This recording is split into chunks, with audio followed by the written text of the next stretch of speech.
Scorpio, kumusta po kayo guys? Okay, so Scorpio, maraming salamat po sa walang sawang pagsubaybay sa ating pong mga reading. And kung ikaw ay bago pa lang sa ating channel, so ayan guys, mag-subscribe na rin po kayo guys and i-click mo na rin yung ating notification bell para lagi po kayo guys updated sa ating mga bagong upload. And sa mga nais pala guys, magpa-private reading, ay iiwan ko na lang yung link sa ating pong description box below. So ayan, Scorpio, bago tayo mag-start, i-cleanse muna natin ang inyong energy.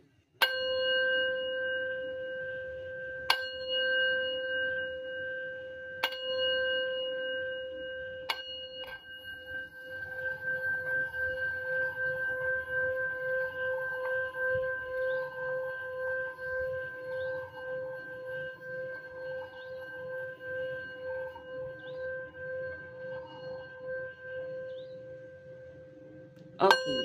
Ayan. Okay. So, Scorpio, tignan natin. Gabay kapalaran mo ngayong March 2024. So, ayan guys, remind ko lang kayo, no? Na mas maganda pa rin na alam nyo ang inyong Sun, Moon, Rising, and Venus sign para sa iba pang guidance. Okay. Scorpio, Sun, Moon, Rising, and Venus sign.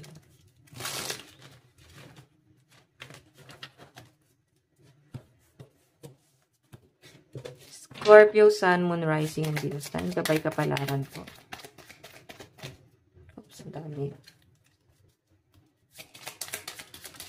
Oops. So guys, meron tayong balance, harmony, perspective, temperance, nag-aabang. Pero nakikita ko guys, binabalanse mo yung sitwasyon.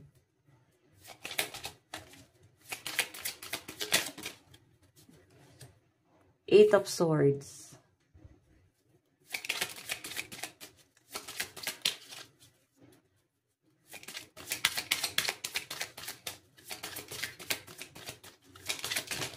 Oops. Ang dami lumalabas, guys. Judgment.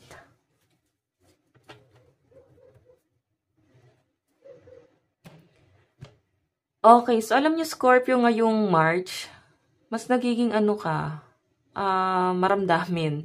Nakikita ko sa'yo, nandun ka sa point na may paninimbang kang gagawin. Ayan, no. So, I think, nandun ka sa point na sasarilin mo yung problema mo. Hindi mo yan, guys, i-share sa family mo kung may mga pinagdadaanan ka, lalo sa relationship mo. Sarili mo lang, guys, yung tumutulong sa'yo. Kasi ayaw mo, guys, na may ibang tao pang iintindi sa'yo. Ayaw mo na para bang meron pang ibang taong mamumroblema sa problema mo. So, nandun ka sa point na nagkakaroon ka ng awakening. So, maaring meron kang sama ng loob sa isang tao na maaring ma-overcome mo, guys. Okay?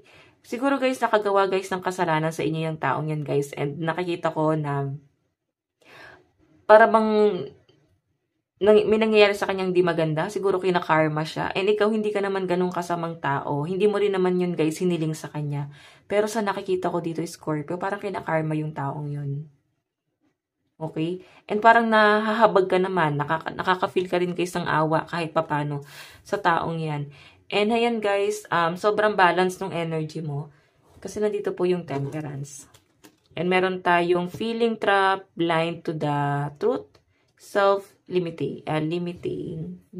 So, ayan guys, sinasabi dito, Eight of Swords. Alam mo, masyado mong tinatrap yung sarili mo sa hindi totoo.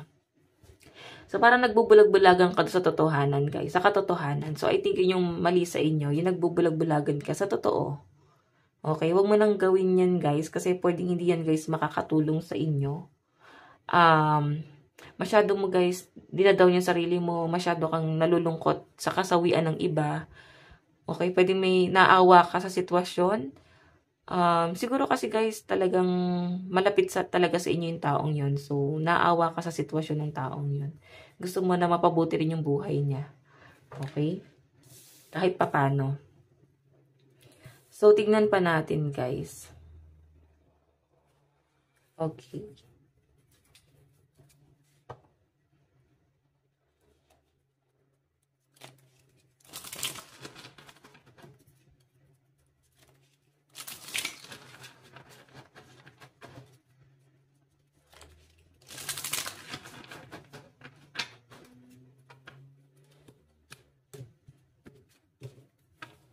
Tignan natin guys yung iba pang additional message, no? Tanatag muna natin yung mga card nyo. Scorpio, Sun, Moon, Rising, and Venus sign. Okay. Meron tayong 3 of Wands, pag-aantay. Parang bahala na kung anong mangyayari. Ganun yung napifeel ko sa inyo.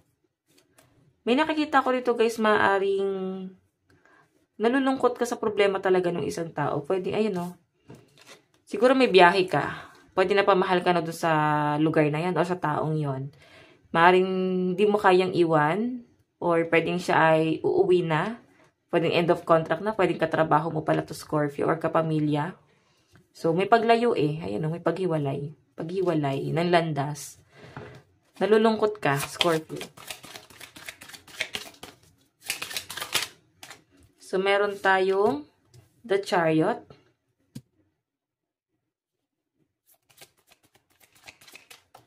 Meron tayong Page of Cups.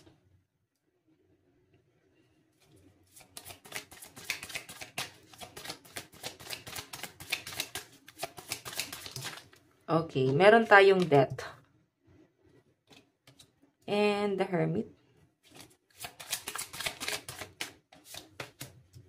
5 of Wands. Maring may gulong nangyari guys sa trabaho mo or pwedeng naguguluhan ka.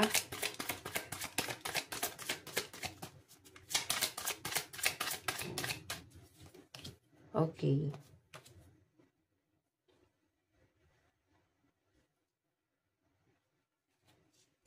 So guys, malinaw na pinapakita sa akin dito. Pagdating sa, ito kasi parang love life to guys. Or connection mo sa isang taong napamahal sa'yo. Pwedeng nanligaw sa inyo. May nakikita ko guys na matindi yung pagtatalo niyong dalawa. May tinago. So, iting tinago tong relationship na to. Or pwedeng ito guys ay hindi masyadong vulgar. Okay? Kasi damon eh. May mga bagay na tinatago sa yung person mo. And I think ayaw niya guys i-open sa inyo. Kasi ayaw niya na ma-disappoint ka or malungkot ka. Or pwedeng ito ay tinago sa tao. Pwedeng ito ay secret lovers. Pwedeng ganyan. Pwedeng ikaw ay sa third party situation pala. May nakikita ko guys pagtatalo dito Scorpio na para bang hanggang kailan itatago. Okay? Hindi naman guys nagkukulang kasi Scorpio kung makita mo may 8 of Pentacles, may give and take. Hindi naman guys nagkukulang kasi lahat ibinibigay. Effort, tulong, pinansyal, pwedeng malasakit, mga ganon. So, masyado rin siya guys, responsible sa relationship nyo. Yun nga lang guys, kung makita mo, ang lungkot mo dito is parang yung tinatago or tinago tong relationship na to. So, maaring may nangyari dito guys na ending. Ayan. Page of Cups. Biglaan. Okay, biglaan yung nakita ko. Siguro merong isang tao dito na biglaan umuwi or biglaan kayo naghiwalay or pwedeng kailangan. May travel kasi ako nakita dito at parang lumayo ka sa isang tao or napalayo sa inyo. Pwedeng katrabaho or kapamilya na maaaring nakakapagdulot sa inyo guys ng lungkot. Okay, nalulungkot ka sa sitwasyon na to guys.